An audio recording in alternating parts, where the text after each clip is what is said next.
Why do something that only needs one click? Why build it with 2 clicks? Why can't we build the most simple technological solutions?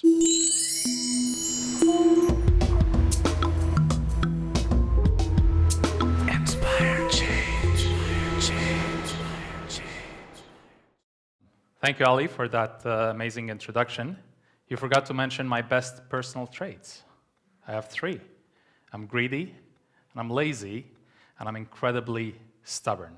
So please allow me to share with you why these are my best personal traits, while I try to convince you to adopt them as well. I was born in Nigeria to a pair of Egyptian doctors who were working there at the time.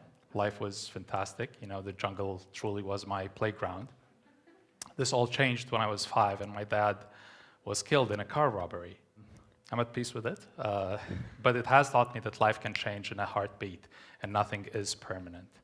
We moved back to Egypt after that, and my mother, in her great wisdom, enrolled me in a fantastically good school, which had a slightly small problem. It had 98% girls, 2% boys. It didn't help that I had 2 sisters and my mom at home, right? But it was a good life. I didn't even notice anything was different, right? Like this was, it was all great until I went to an all-boys school at 10th grade. Kept myself busy with electronics during high school, and this really became a very important passion of mine, and I had this dream of studying in, well, Silicon Valley, right? So I finished high school, and you know, I looked into studying in the US, and it was ridiculously expensive, very, very, very expensive. I had my inheritance from my dad, and I thought, well, sure, I'll just sell it and spend it all my education. Apparently, my family thought this was not a very good idea at the time, especially that I was accepted in one of the most prestigious engineering schools in Egypt. And this is where my stubbornness came in. So after a year of butting heads with the family and my mom was convinced that I would either gonna go to the US and study or not study at all. And gladly, you know, she signed the papers and I was on my way. I went to the US and finally everything was gonna be all right. I'm in Silicon Valley, this is gonna be amazing. I'm studying electronics, and boom, it was completely different. I never estimated the amount of emotional toll it would take on leaving family and friends and your country behind. So I spent a couple of years really having a very hard time. I think I finished maybe like something like 10 courses in the matter of 2 years with like a mediocre GPA. And I was not doing well at all. I would spend like weeks at home at a time and not even set foot on campus. And I decided to go back. I was like, this is not working, I'm gonna go back. So I went back to Egypt, and the look of pity, in a way, or kind of failure in people's eyes really, really killed me. And this is when my stubbornness kind of came in again. So like 2 months after staying in Egypt, I was like, no, you're not gonna get your way with this. So I went back to the US and worked like a dog, basically. Finished my bachelor's in 2 years while, you know, starting 2 student organizations, getting involved in all sorts of like grassroots movements and student clubs and activities. I even served on the Society of Women Engineers because they didn't have enough females on in the entire college. And I was like, okay, I'll volunteer, I'll be your secretary. My school years helped a lot with that experience, so it was, it was good. 2 years of a good college life was not enough for me. Of how cheat, I was like, no, I need to stay a little bit more. So I decided to do my master's in 4 years. Started teaching on campus. I started, like, you know, I was elected a couple of times to serve on the board of directors for the student government, which was like a huge corporation, $10 million budget. And really enjoyed kind of like my college years and the activism. It was the years of 9/11, and you know I was involved in all sorts of like Arab and Muslim student associations, and we were doing amazing stuff, and it was really, really good. But after 4 years of doing a master's, I decided to kind of like do the adult, you know, thing to do, and actually finish my thesis and graduate and pick a job. Worked at a very nice company, 10,000 employees worldwide. You know, a really big company. And studied for, like I spent a couple of years there, and then I went for an MBA, and then I moved to a really small company, about 50 people. And this phase kind of like took 6 or 7 years, but what was happening is I wasn't really happy, and something deeply was missing. You know, like basically being in charge and kind of leading the life that I wanted, and impacting change. When I was very happy on campus, it was because I was impacting change.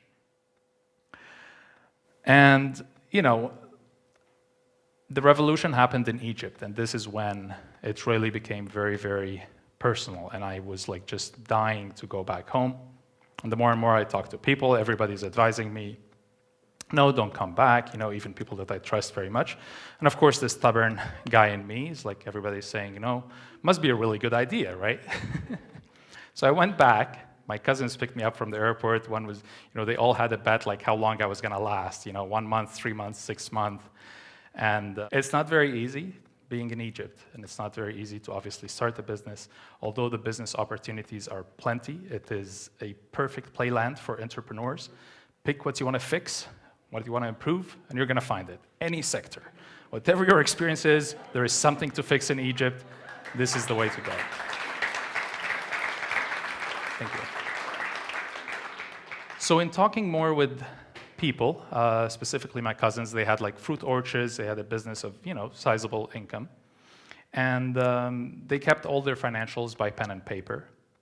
More I would talk to them, you know, like, oh, how was last year? Oh, it was fantastic. What did you do? We did 1, 2, and, you know, and 3. Well, which one was more profitable? And then you get like this, like, I don't know.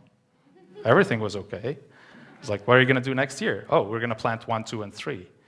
And this was just driving me nuts. And I talked to more and more business people, and I found out that 90+ of businesses, micro and small businesses, are using pen and paper. And this is because basically they have no other options. Everything else is more technologically advanced than their level. And this is why we came up with the idea for Ennota. And this is why all my great, fantastic personal traits come into play. So laziness. Why do something that only needs 1 click? Why build it with 2 clicks? Why can't we build the most simple technological solutions? If we look at cars, for example, today, they're very sophisticated machines, but do you know anybody that is incapable of driving a car? I think everybody on this planet can drive a car. Doesn't matter if you're coming from the developed world, it doesn't matter if you're a teenager, if you're an 80-year-old grandma, everybody can drive a car. And this is exactly our philosophy with software. So we want to build software that anybody could use, potentially even illiterate people. My greed comes into play. While I enjoyed very much being involved in the civil society and NGOs in college, I was always very frustrated with the limited amount of reach that we could do. You spend months working at an event, and then you have 100 people show up. It's great, it's fantastic, it needs to be done. But darn it, wouldn't it be cool if once you've done all this work, you can just like scale it up by 1 million? And this is the beauty and the power of applications and IT specifically. So something like Ennota, we are aiming in 3 years or 5 years to basically be able to provide not just financial applications, but all business-related applications for the 100 million+ micro and small businesses around the world in developing countries that do not have access to technological solutions that are suitable for their need. Finally, my stubbornness, I think has helped me a lot, and definitely has helped me to hang on to this business. Like I was saying, it is not very easy to do business in Egypt, specifically in this phase. So I just want to end with one small secret that's kind of like the thing that has been driving me.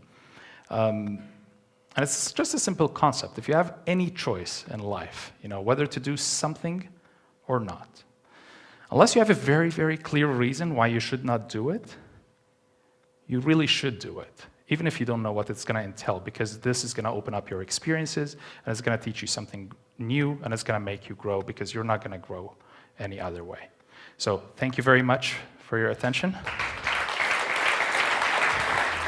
Inspire change.